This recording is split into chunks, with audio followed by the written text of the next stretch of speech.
ॐ अज्ञानतिमिरान्धस्य ज्ञानाञ्जनशलाकया चक्षुरुन्मिलितं येन तस्मै श्रीगुरवे नमः। श्रीचैतन्यमनोभीष्टं स्थापितं येन भूतले स्वयं रूप कदा मह्यं ददाति स्वपदान्ति।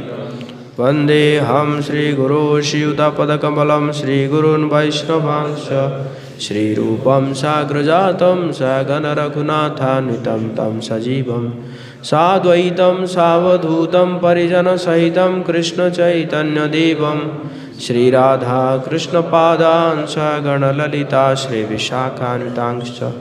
हे कृष्ण करुणा सिन्धु दीनबन्धु जगत्पते गोपेश गोपिकान्त राधाकान्त नमस्तुते। तप्त कांचन गौरांगी राधे वृंदावनेश्वरी वृषभानुसुते देवी प्रणमामि हरिप्रिये। वाञ्छाकल्पतरुभ्यश्च कृपा सिन्धुभ्यश्च पतितानां पावनेभ्यो वैष्णवेभ्यो नमो नमः। जय श्री कृष्ण चैतन्य प्रभु नित्यानंद श्रीवासादि गौरभक्त। हरे कृष्णा कृष्णा हरे राम राम राम हरे हरे। नमो ओम विष्णुपदाय कृष्ण पृष्ठाय भूतले श्रीमते भक्तिवेदांत स्वामिनिति नामिने।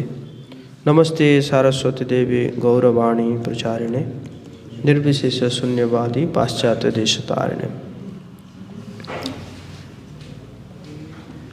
मूकं करोति वाचालं पंगुं लंघयति गिरिं यत्कृपातमं वन्दे श्रीगुरुदिनतारिणे श्रीचैतन्येश्वरं परमानन्दमाधवम्।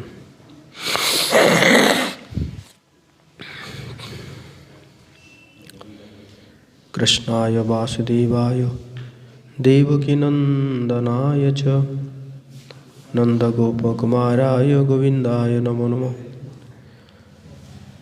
नमो पंकजनाभाय नमो पंकजमालिने नमो पंकजनेत्राय नमस्ते पंकजांग्रे।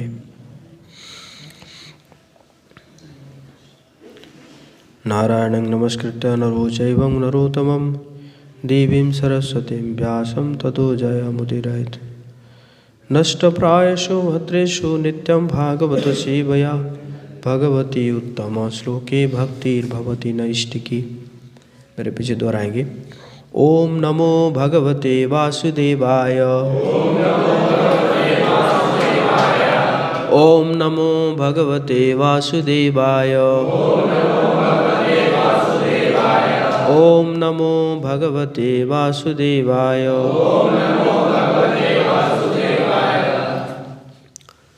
तो श्रीमद् भागवतम का पहला स्कंद का 7वां अध्याय, इसमें हम मुख्य रूप से एक श्लोक लेंगे।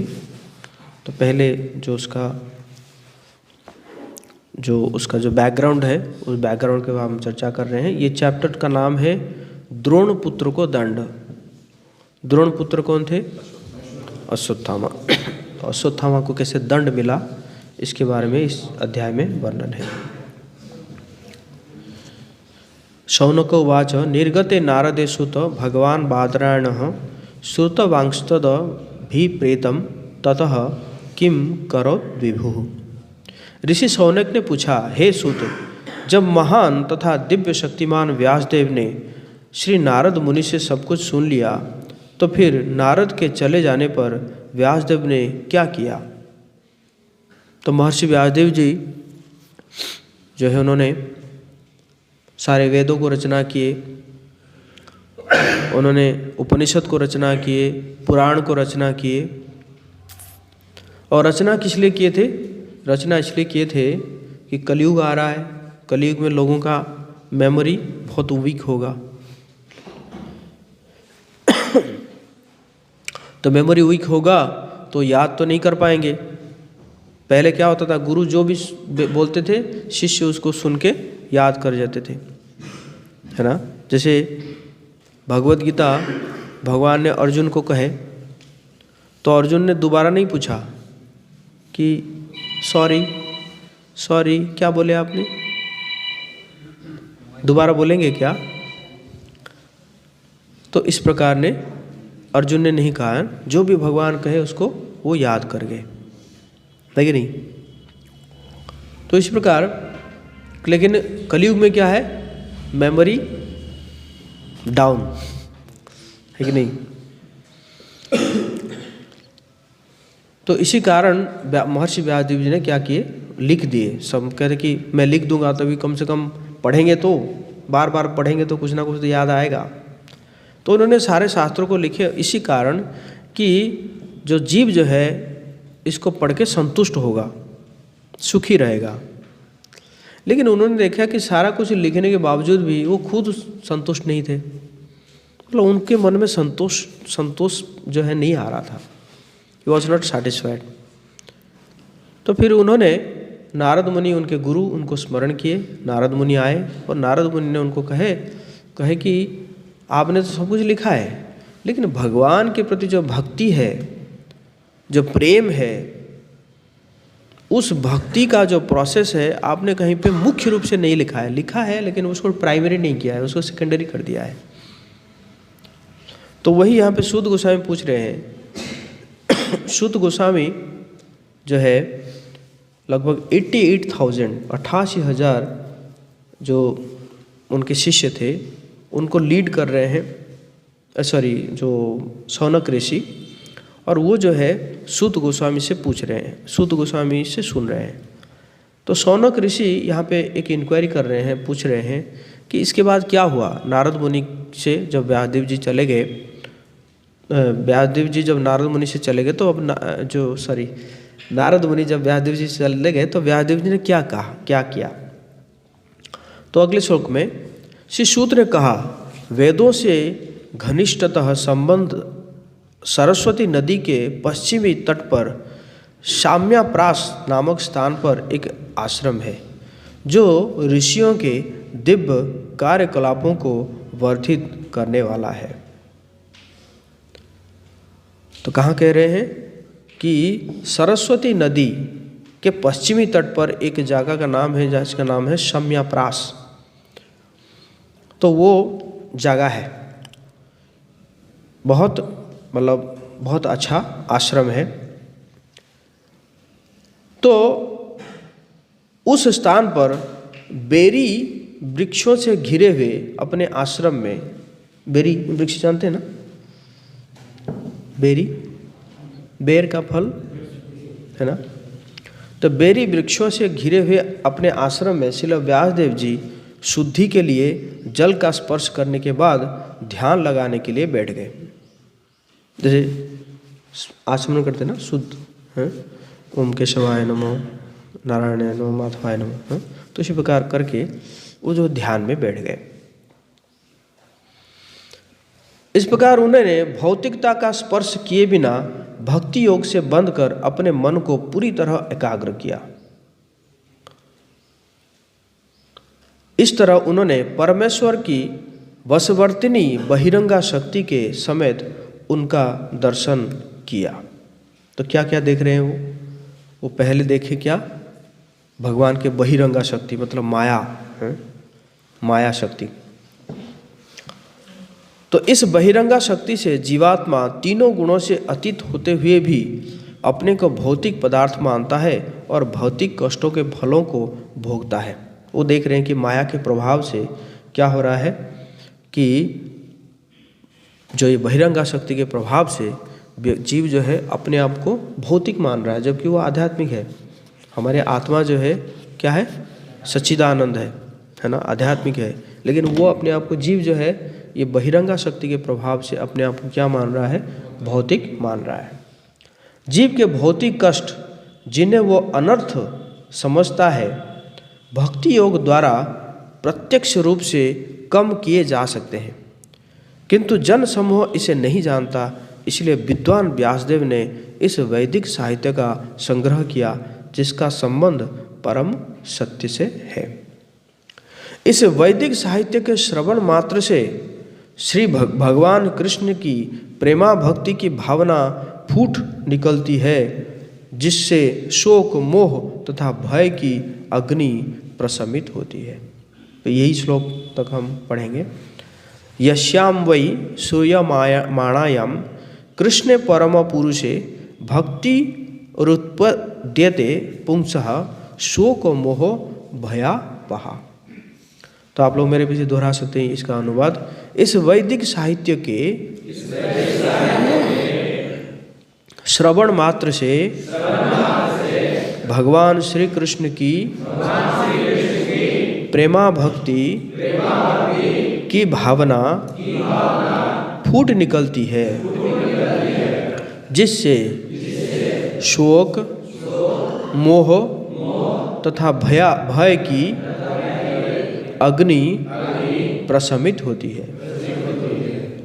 तो ये जो वैदिक साहित्य को श्रवण करने से क्या कह रहे हैं, एक तो भगवान कृष्ण के प्रति प्रेमा भक्ति जो कि हमारे हृदय में छुपा हुआ है, सोया हुआ है, वो फूट निकलती है। और साथ साथ शोक, शोक मतलब क्या है, दुख। मोह, मोह मतलब इल्यूजन है, भ्रम है। और भय की अग्नि, ये तीनों की अग्नि कह रहे हैं कि शोक की अग्नि, मोह की अग्नि और भय की अग्नि, ये तीनों की अग्नि जो है क्या हो जाता है, प्रशमित होती है कि नहीं। आप लोग चाहते हैं कि तीनों की अग्नि प्रशमित हो, कभी आप दुखी ना हो, कभी आप मोह में ना पड़े, कभी आपको भय ना आए। कितने लोग चाहते हैं? हरि बोल। तो इसी के बारे में हम आज जो है चर्चा करेंगे कि जो श्रवण है, ये श्रवण जो है कितना महत्वपूर्ण है। तो ये जो हमारा आज का जो टॉपिक है, this is important and art of hearing. श्रवण का क्या महत्व है, इसके बारे में हम चर्चा कर रहे हैं, है ना। तो प्रभुपाद जी कहते हैं कि हमारे कान जो है वो आँखों से ज़्यादा महत्वपूर्ण है। हमारा कान आँखों से ज़्यादा महत्वपूर्ण है। कई बार हम आँखों से देख के भी चीज़ों को समझ नहीं पाते, बल्कि सुनने के बाद समझ पाते हैं।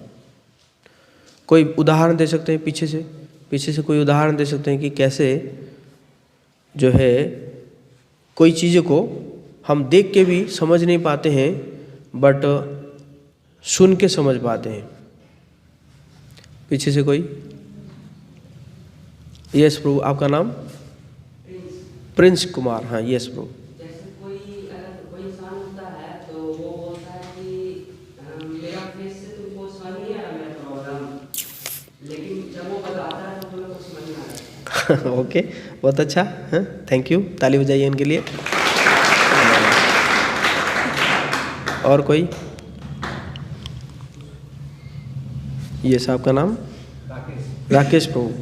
जैसे कि लेक्चर सिर्फ देखेंगे तो समझ में नहीं आएगा, सुनेंगे तभी समझ में आएगा। है कि नहीं। कई बार जूम में लोग ज्वाइन करते हैं, ऑडियो कनेक्ट नहीं करते हैं।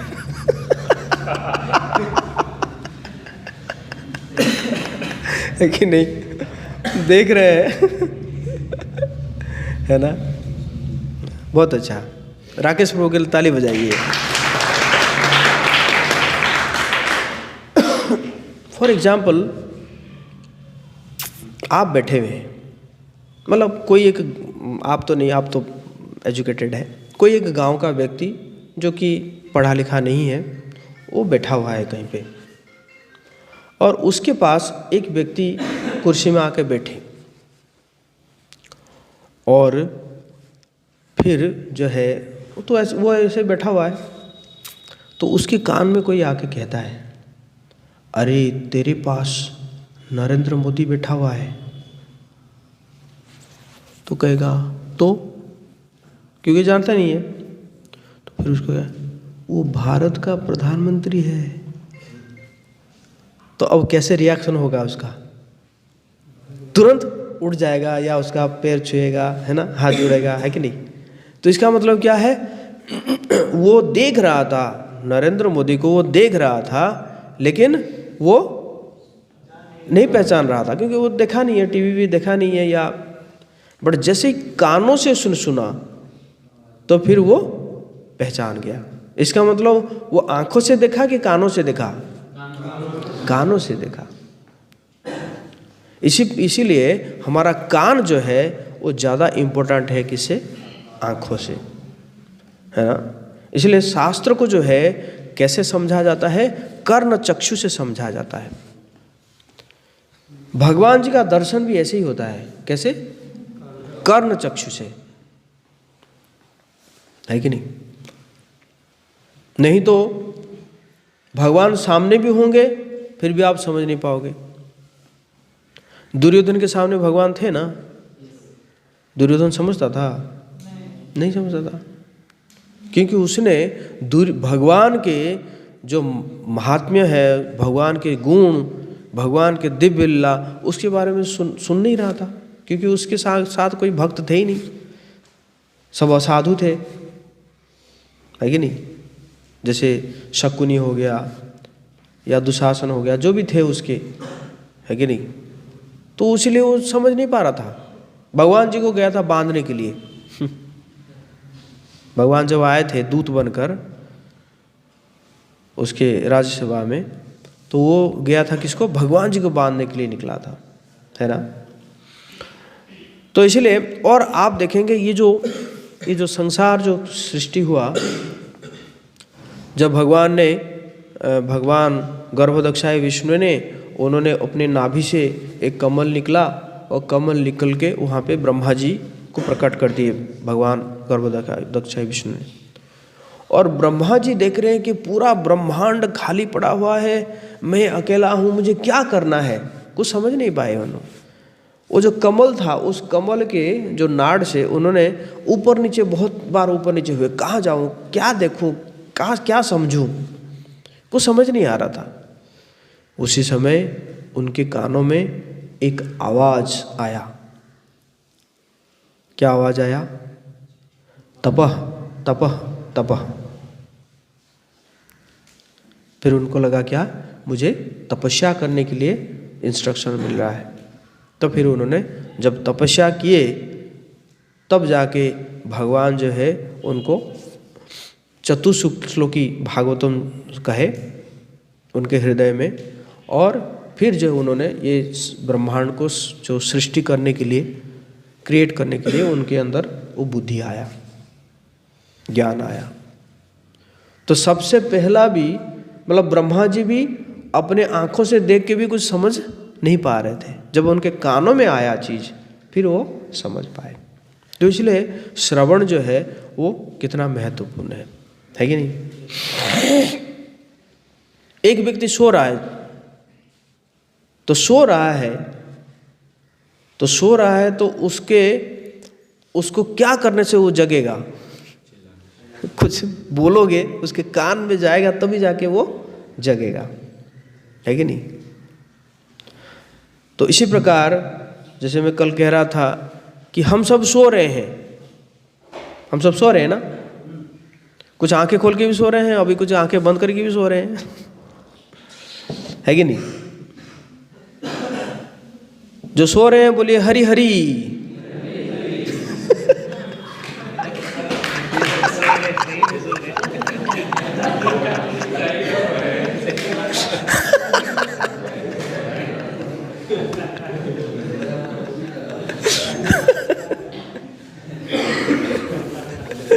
है ना।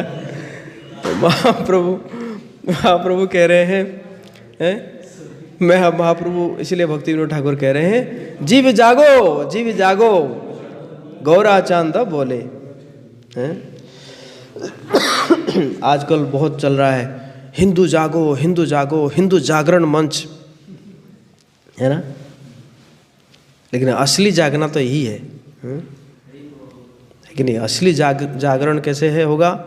हरे कृष्णा कृष्णा कृष्णा हरे राम राम राम हरे, है ना। तो इसी प्रकार जो हमारे हृदय में जो आत्मा है, वो जो सोई हुई है, उस आत्मा को जगाने के लिए हमें क्या करना पड़ेगा? सुनना पड़ेगा। साउंड वाइब्रेशन, शब्द ध्वनि से हम क्या करेंगे, हम अपने आत्मा को जगा सकते हैं, है ना। तो उसी प्रकार जो है, जैसे आप जानते हैं कि भीष्म पितामह जो है उन्होंने शरीर छोड़े। भीष्म पितामह जो है उनकी इच्छा थी कि मेरे सामने भगवान कृष्ण होंगे, उनको देखते हुए जो है मैं शरीर छोड़ूंगा, तो इस प्रकार उनकी इच्छा थी। तो श्रील प्रभुपाद जी कह रहे हम भी भीष्म पितामह जैसे शरीर छोड़ सकते हैं अगर हम रोज श्रीमद् भागवतम का श्रवण करेंगे। ऐसे ही हम श्रवण करते करते करते करते जो है हम भीष्म पितामह जैसे हम शरीर छोड़ सकते हैं। ये श्रवण का महत्व है कि नहीं। तो इसलिए श्रवण जो है वो डेली करना चाहिए, है ना। जैसे लोगों को पूछा जाता है आप मंदिर नहीं आ रहे? नहीं, मैं मंदिर रेगुलर आता हूँ।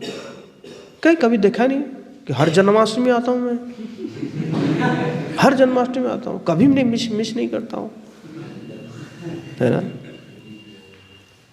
तो ये रेगुलरिटी नहीं है। रेगुलरिटी मतलब क्या है? डेली, है कि रोज, है ना। रोज करेंगे तभी जो है भगवान आपको बुद्धि देंगे, है ना। तेषां सतत युक्तानां भजतां प्रीतिपूर्वकम ददामि बुद्धि योगम तम येन मामुपजान्ति। सतत मतलब क्या है? डेली, है ना, है कि नहीं।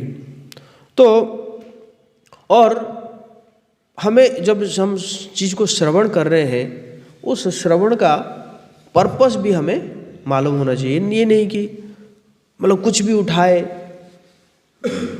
अभी विप्लव में होता ना, रील भक्त या रियल भक्त है कि नहीं। तो कई लोग है कुछ भी नहीं, कुछ ना कुछ जो है उठपटांग सुनते रहते हैं। कहीं ये बाबा वो बाबा कहीं ना कहीं लगा दिए, जहाँ आ गया है ना। तो ये हमारा पर्पस नहीं है। पर्पस जो है दो चीज है। एक तो क्या है कि जो हम सुन रहे हैं उसको हम अपने जीवन में उतारेंगे। जो हम सुन रहे हैं उसको हम क्या करेंगे? अपने जीवन में उतारेंगे।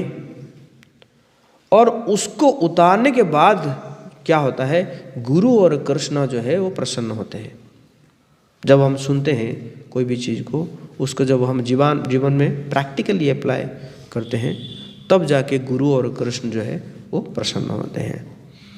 दूसरा क्या है कि उसके बाद फिर हमारी शुद्धिकरण होता है ना। हमारा जो चेतना है वो धीरे धीरे शुद्ध होता है। तो दो पर्पस है ना। एक पर्पस क्या कहा मैंने कि प्रैक्टिकली उसको अप्लाई करना, है कि नहीं। और दूसरा क्या है? शुद्धिकरण, है ना। ये दो चीज के लिए हम श्रवण करते हैं। तो इसीलिए क्या करना चाहिए? हमें बहुत ही ध्यानपूर्वक श्रवण करना चाहिए। आप देखिए परीक्षित महाराज जो है, जब उनको पता चला कि 7 दिन के बाद क्या होने वाली है? मृत्यु होने वाली है, तो उन्होंने 7 दिन 7 रातें क्या हुए? पूरा एकदम ध्यानपूर्वक सुखदेव गोस्वामी से सुने। ना भोजन करने गए, ना सोने गए, ना पानी पीने गए।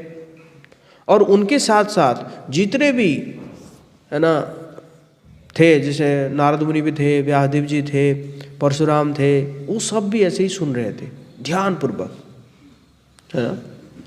तो ध्यानपूर्वक सुनना जो है वो बहुत ज़रूरी है। और साथ साथ हमें क्या करना चाहिए? जो भी हम सुनते हैं तो बाद में थोड़ा उसको रिवाइज भी करना चाहिए। बहुत बार हम सुनते हैं बढ़िया बढ़िया, ओह प्रभु जी ने क्या लेक्चर दिया, वाह, मन खुश हो गया। बाद में पूछा कि क्या कहे बता तो ना, जो भी था बहुत बढ़िया था, बहुत बढ़िया था। जैसे एक भक्त जो है उसको पूछ रहे थे कि वो जो भी पढ़ता है उसको पूछा कि क्या पढ़े बताओ जरा, बस यही पढ़ा, हम शरीर नहीं है, हम आत्मा है। कोई भी अध्याय का सारांश यही निकालता है। हाँ हम वही प्रभुपाद जी बोल रहे हैं, हम शरीर नहीं, हम आत्मा है ना, है कि नहीं। तो इसलिए क्या करना चाहिए, हमें रिवाइज करना चाहिए। एक्चुअली कहते हैं कि क्लास शुरू होती है क्लास के बाद। क्लास शुरू होती है क्योंकि क्लास के बाद ही क्या होता है, अभी तो आप सुन रहे हैं, बट क्लास के बाद क्या करते हैं, उसके ऊपर मंथन करते हैं ना। जैसे गाय जो है क्या करती है, खाना खा लेती है, एकदम खा लेती है, उसके बाद फिर बैठ के जुगाली करती है ना। तो उसी प्रकार क्लास के बाद जो है हमें क्या करना चाहिए, मंथन करना चाहिए, क्या सुने हमने, कैसे हम अपने जीवन में इसको उतारेंगे, है कि नहीं, है कि नहीं। और साथ साथ जो है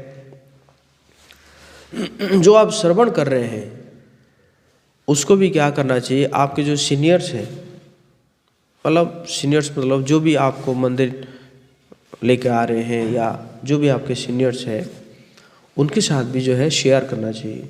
मैंने ये सुना है क्या, मैंने ठीक सुना है क्या, मेरे मतलब मैं जो है ऐसे समझ रहा हूँ क्या, ये मैं सही समझ रहा हूँ क्या, है ना।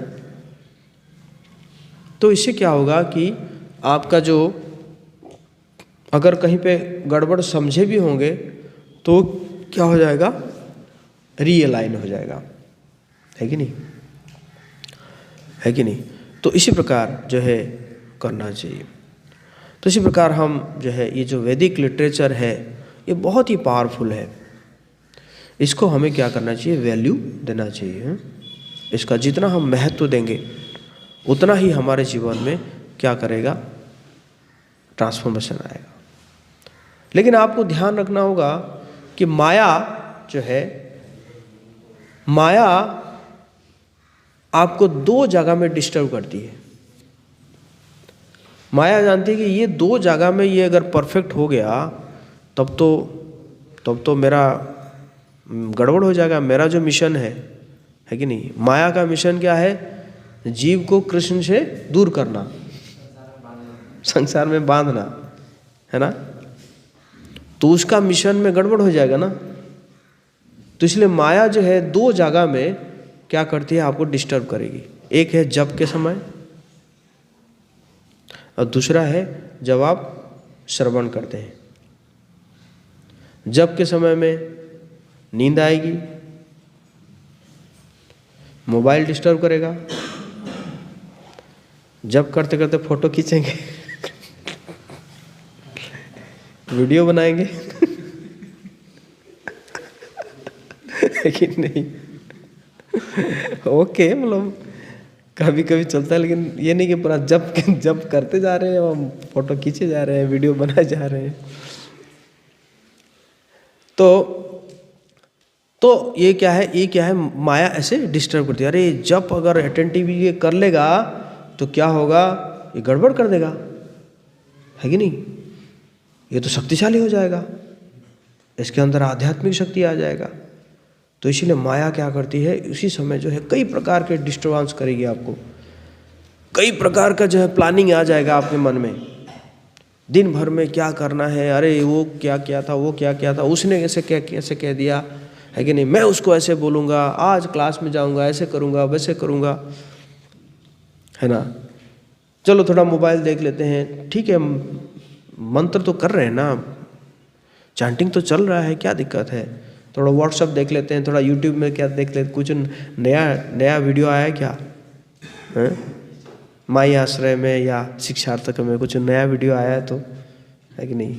फिर तो उसको चला भी देंगे, थोड़ा दोनों चल रहा है, मल्टीटास्किंग, चैंटिंग भी चल रहा है और वो भी चल रहा है, सुन भी रहे हैं, है ना।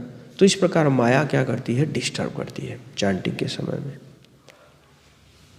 इसलिए ध्यान पूर्वक बैठ के क्या करना चाहिए, चैंटिंग करना चाहिए, मोबाइल को साइड कर देना चाहिए ना, है कि नहीं।